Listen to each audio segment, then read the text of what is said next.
Kita bahas dulu maknanya, apa itu Idul Fitri. Setelah itu kita masuk ke persiapannya.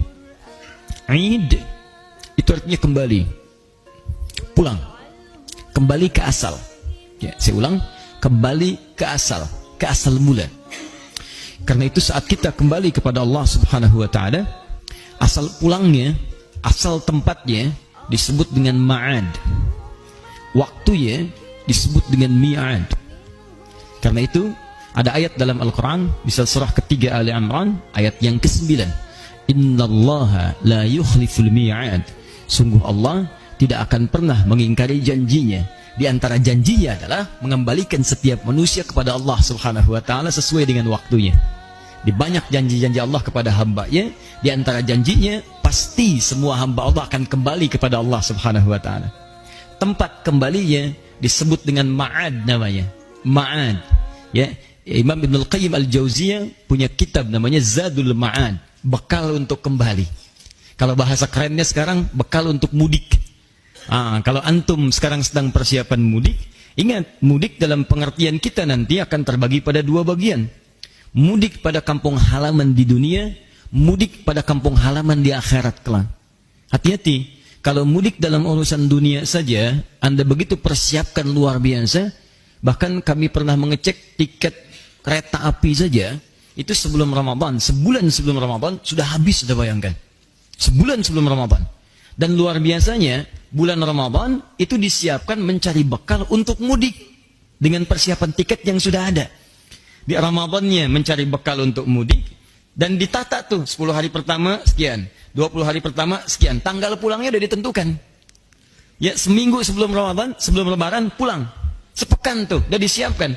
Bahkan motornya udah ditata gitu kan. Baik, sebagian mulai diperluas lagi. Ada yang ditambah pelepah pisang ujungnya gitu kan. Ada yang ditulisin, ada yang macam-macam, diboncengin, segala rupa dimasukin. Saya sering katakan, motornya kadang-kadang bebek tapi bekalnya singa gitu kan. Wah, naik 1, 2, 3 dan seterusnya. Dan semua ditulisin, aku pulang dan sebagainya. Itu ma'ad, tempat untuk pulang, disiapkan betul. Dan selalu fitrah pada mudik itu melekat persiapan-persiapan di dua sisi. Persiapan yang akan pulang dan persiapan yang akan dikunjungi di tempat pulang. Silakan Anda cek. Setiap yang akan pulang, dia akan siap-siapkan semua bekalnya, persiapan siapa yang pulang, bagaimana keadaannya, dan uniknya, ini yang paling unik. Hebatnya, orang yang merasa bekalnya kurang, dia tidak siap pulang. Bahkan tidak pulang. Kami pernah tanyakan pada seseorang ketika masih ada di lingkungan dia tinggal dan belum kembali ke kampung halaman, kenapa Anda nggak mudik, Mas? Gak ada bekal, Ustaz. Gak ada bekal, takut pulang. Gak ada bekal, tidak berani pulang. Tidak ada bekal, tidak punya kesempatan untuk pulang. Masya Allah, hebatnya yang punya kesempatan, yang punya bekal, kemudian dia dengan bangganya menghubungi ke tempat yang akan dituju, dia katakan, aku akan pulang. Maka yang di sana, karena tahu dia akan pulang, maka disiap-siapkanlah segalanya dengan sangat luar biasa. Ditunggu tanggal pastinya, rumahnya dicecet, disiapkan segalanya, melimpah makanannya, segalanya ada ditata dengan rapi, dan hebatnya dari hal-hal yang tidak ada pun diada-adakan, yang tak terbayang sebelumnya. Silahkan cek jenis-jenis makanan, makanan kering, makanan basah, makanan yang berbeda antara isi dengan luarnya, kan? Ya lutur, luarnya kongguan, dalamnya rangginang, kan? Wah, ada macam-macam lah. Itu pun juga ya keluarganya beda-beda ya. Di Kongguan ada ibu dengan beberapa anaknya, suaminya nggak ada kan, ditemukan di kaleng yang lainnya, macam-macam lah. Kaleng itu kumpul ya, ada kaleng macam-macam lah ya. Di Allahu Akbar, itu mudik dunia. Nah sekarang persoalannya, ada mudik yang kedua, dan mudik ini sifatnya abadi. Mudik ini sifatnya abadi, dan tidak sedikit orang yang berharap mudik sampai ke tempat dunia, ternyata dia lebih pulang duluan ke tempat akhiratnya. Dan celakanya, ini yang paling bahaya, dia menyiapkan bekal dunianya dengan maksimal saat akan mudik dunia, tapi dia tidak menduga bahwa bekal persiapan ke akhiratnya tidak dia siapkan dengan baik, dan ternyata mudik akhiratnya lebih cepat dibandingkan dengan mudik dunianya. Maka pulanglah dia ke akhirat tanpa membawa bekal-bekal yang telah dia siapkan fokusnya untuk urusan dunianya itu. Ini yang paling berbahaya. Karena itulah bertakwalah kepada Allah Subhanahu wa taala.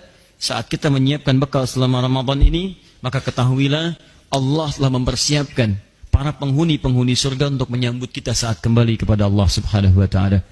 Kita puasa untuk mendapatkan takwa, maka saat itulah kemudian surga disiapkan bagi orang-orang takwa. Silahkan Anda cek dalam Al-Quran.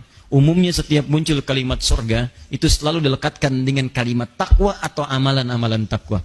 Silahkan cek, teman-teman sekalian. Kita lihat misalnya Quran surah ketiga ayat 133. Wasari'u ila maghfiratim min rabbikum wa jannatin arduha as-samawati wal ardu u'iddat lil muttaqin. Bersegera Anda introspeksi diri, bermuhasabah, istighfar, dan berharaplah Anda mendapatkan surga. Bisa masuk ke surga yang luasnya seluas langit dan bumi. Kami siapkan untuk orang takwa. Quran surah 51 ayat 15 sampai dengan bahkan 23-nya.